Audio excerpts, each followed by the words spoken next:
right, Your Honor. And it appears that, I shouldn't say it appears, Mr. Carnes and Mr. Thomas, you've both signed the motion to dismiss without prejudice and that it may be charged at a later date. Is that accurate? Yes.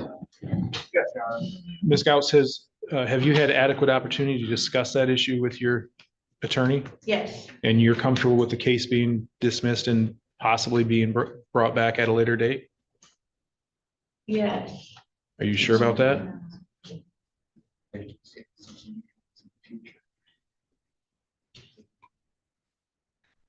Okay, Do you understand that you have a right, because you have been arraigned and brought to court, you do have the right to not agree with that and force the matter to a trial? You do I shouldn't say force the matter to a trial, but the right to have a trial. You do understand that? right, I do understand. I was under I thought that it was without prejudice meant that they couldn't bring it back up. No, with prejudice would mean that they can't bring it back. Without means that they can. Okay, It is a little backwards, yeah. But are you all right with that? I mean, Do you want some time to talk with Mr. Thomas about that matter? if I could have a minute, yes. Yeah, please. why don't you guys go out and grab a room and talk about that? Okay, Court next calls Tyler Boersma, the people of the state of Michigan versus. On behalf of the people. Alex Thomas on behalf of the defendants, that's right, Your Honor.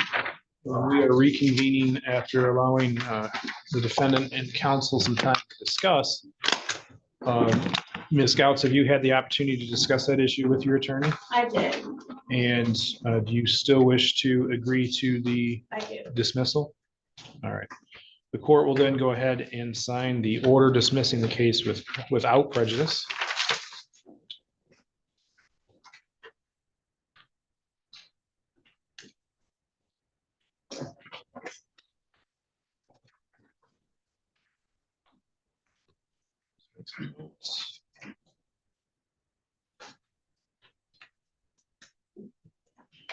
Okay, parties can go to the front window and pick up a copy of that order. Thank you, Your Honor. Thank you.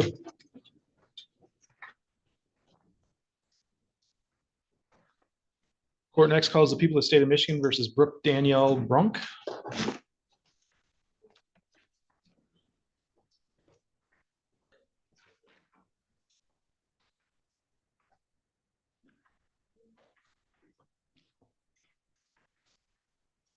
This is case number 253479 SM appearance of counsel. I make Carnes on behalf of the people. And I'm Jeff Harrison. I'm here on behalf of Ms. Drunk. Mr. Harrison, are you substituting for Mr. Hartel? I am indeed. Ms. Brunk, Mr. Hartel is your assigned attorney, but for whatever reason, he's not able to be here. So Mr. Harrison is filling in for him. Are you okay with that? Yeah, that's okay. Yeah. All right. We are here for a final pretrial. Is there any resolution in this matter? There is not. All right. So this is a retail fraud second degree case. Do you remember when the trial date was for this? So we would be set for November 14th for a trial. Okay. Or if this has to become a backup case, once we wind up for today, it could be the 21st.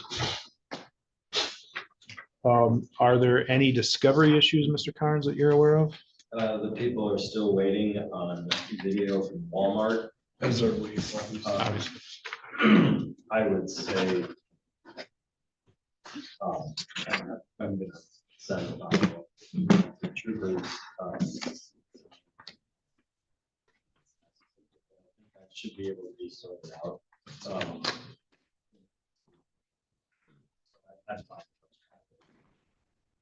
I guess all I would say, Your Honor, is we'll cross that bridge when we come to it.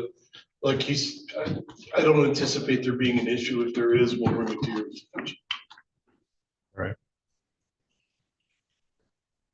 So what I will do then is, because obviously without this video, the defense really probably hasn't been able to do any meaningful investigation of the case and discussions regarding plea agreements, if there are any.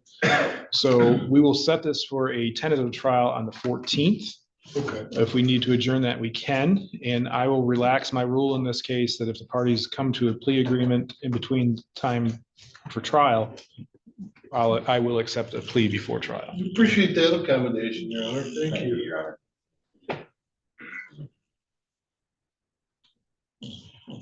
Honor. I guess since I put the prosecution on the hot seat, Mr. Harrison, are you aware of anything other than the video that might delay trial? That we haven't talked about? We have just the usual sort of follow-up that we would do in any case, so I don't anticipate that being an issue. Okay. Ms. Brunk, you can go out to the front window where you checked in, get your next court date, which will be the trial date. And then make sure you stay in touch with Mr. Harrison or Hartel. And just a reminder that your bond conditions continue. Thank you. Thank you.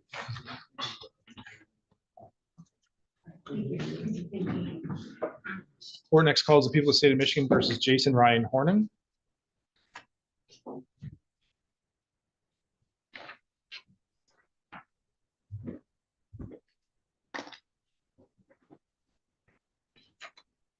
This is case number 253964 ST. Appearances counsel. And I'm Jeff Harrison. I apologize for not rising, Your Honor. I'm Jeff Harrison. I'm here on behalf of Mr. Hornick. He's joined me at the table. He's seated beside me. And this is another one of Mr. Hartel's cases. Indeed it is. Mr. Horning, again, as you heard me say before, Mr. Hartel is not here today. Mr. Harrison is substituting in for him. Are you okay with that? Yes, Your Honor. All right. Counsel, is there any resolution in this case? We go ahead. I don't know, Your Honor. I had asked Mr. Hartel earlier this week if the defendant had made any progress on getting his driver's license, and I never got a response. I haven't talked with Mr. Harrison this morning, so I don't know. He has indeed. He lost it because of the child support.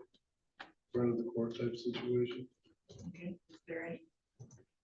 Well, he filed a motion to grant for restraint of the court. But, you know, that's a slow process. So it sounds like we don't have a resolution We don't, today. Your Honor, and it's just simply a matter of.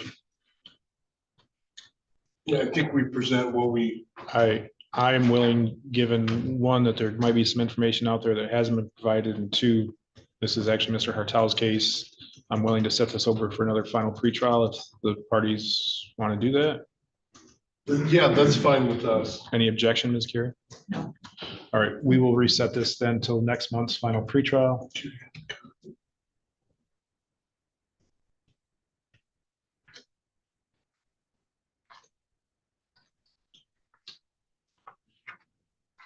Okay, Mr. Horning, you can go out to the front window where you checked in.